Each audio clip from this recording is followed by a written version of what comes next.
Good afternoon, everybody, and welcome back to RobMotive. Before we get into the video today, I wanted to take a quick look under the hood of my Toyota Tacoma.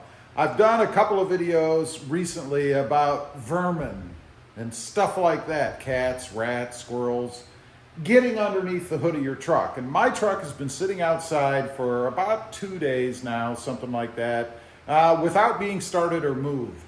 So I'm just curious to see, because here in the jungle, we've got a lot of critters running around. So I've popped the hood. Let's go ahead and take a look. Always a little leery at first, right? I just wanted to see if I have any kind of damage under here myself. So just kind of looking around. I don't see anything concerning. Nothing that looks chewed. Certainly no nests of any kind or anything crazy like that under my hood. Now, the one other spot to look is underneath the engine cover here, because I guess that's a big spot where animals will nest. So let's take a look. Okay, no signs of anything, and I would expect if there was anything, it would be right there in that area. Perfect spot for critters to nest, right? Make sure I got that on there good. Really is kind of flimsy, I think, for the way that it fits on there, but nonetheless, no issues, nothing like that, and that makes me pretty happy. So, what I wanted to talk about today, I think the days of modding the Toyota Tacoma for the masses is coming to an end. We have this redesigned truck coming. It's a turbo, and there's some argument whether it'll be a twin turbo or not. I don't think so. I think it's going to be a single turbo 4-cylinder engine. And then we have the hybrid coming as well. Now, I have a hybrid over here in the form of the Toyota Prius, which I love, but I think the end of modding is coming quickly, except for big companies and people with deep, deep pockets to be able to accommodate the different technology that's going to be in the new Tacoma. With this new turbo setup, what is it that you're going to do, really? I mean, in looking at mine, just some simple things. Obviously, I've changed the intake, put an open intake in it. There's a million different intakes that you can put on. But once you have this new turbo set up, what are your options going to be? I mean, is there a lot that you can really do, and would you really want to?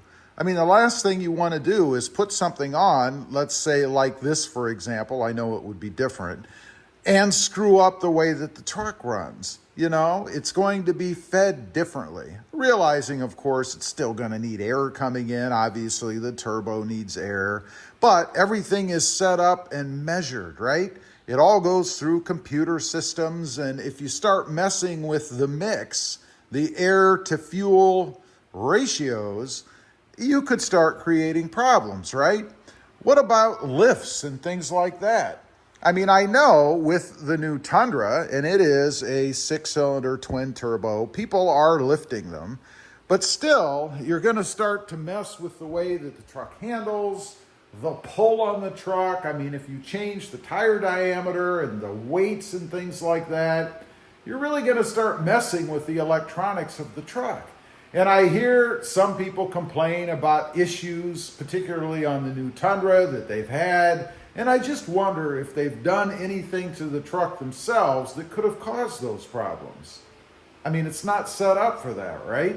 I think we're going to go to a time with the Tacoma where we are with the 1960s, let's say, and 70s vehicles. They're out there, obviously in much limited supply, or much more limited supply, and you can mod those and things, but how many people are doing that? Certainly not like the number of people we have these days that are modding Toyota Tacomas. Now, you're still going to be able to do the aesthetic things, obviously. Although, one that I came across recently on the new Tundra, which I think is going to be the same with the new Tacoma, is the grille. I had thought on the new Tundra, I would just go ahead and rip this centerpiece out like I've done many times with the Tacoma and a few times with the Tundra, and go ahead and replace this. But it's not that simple anymore. You used to be able to take this grill part off, this center section off, with just a couple of push pins and 2 screws, and you could pull the whole thing off. Unplug the TSS sensor, no big deal. But now the way that they've got it with the Tundra, you basically have to remove the whole front end. All of this area, all across the front, and back over to here, and then a little bit underneath even. Now, beyond that, the new Tundra has some shuttering in it. You know, those little louver-like things that move around electronically to control the airflow that goes in. Not so easy to do anymore. Matter of fact, it's a major undertaking. If you've ever seen anybody change out headlights, for instance, on the Toyota Tacoma, you have to loosen everything up. You have to loosen these parts up, which means you have to pull the fender flare out, and clips and things break. And that means you don't have the nice tight seams like we have now, hopefully, unless yours is one of the unlucky ones where the tolerance is off a little bit here. But it's not going to be the same way as you had it before, and you chance breaking stuff. Not so much of an issue now because we can just pull that off. And that might be a good argument, mods and things, to go ahead and keep the 3rd generation. Because there's lots of things out there that you can do, and that's going to continue for years and years. Probably well beyond when I'm no longer on here making videos. So it's another part of the equation, I guess, to consider for me in getting this new Toyota Tacoma. What am I going to be able to do with it? Am I going to be severely limited? Or am I going to have to spend a fortune to change things on it to be able to accommodate some of the mods that I want to do? Suspension-wise, there are going to be some differences as well. They're changing a few things there. How much money is it going to cost? Are you going to still be able to do a block and spacer lift? Not that I would, but if you wanted to, would you still be able to do a block and spacer type lift, for example? Or would the setup be so horrible when it comes to performance and ride quality that it's something that you wouldn't even want to tackle? I don't know. It's going to be interesting to me to see. I think that the days of being able to mod things simply, another example I'll give you is something just as simple as the fog lights. You know, now you just reach behind, unscrew one screw, unplug them, and you can put anything you want in there. But with the new truck, it's going to have these square kind of integrated lights like the Toyota Tundra has. Not so simple to change and certainly not as easy to get to. They're kind of buried right under here on each side in the front. Not something that you're going to be able to do in 10, 15 minutes like you can with the current ones that we have.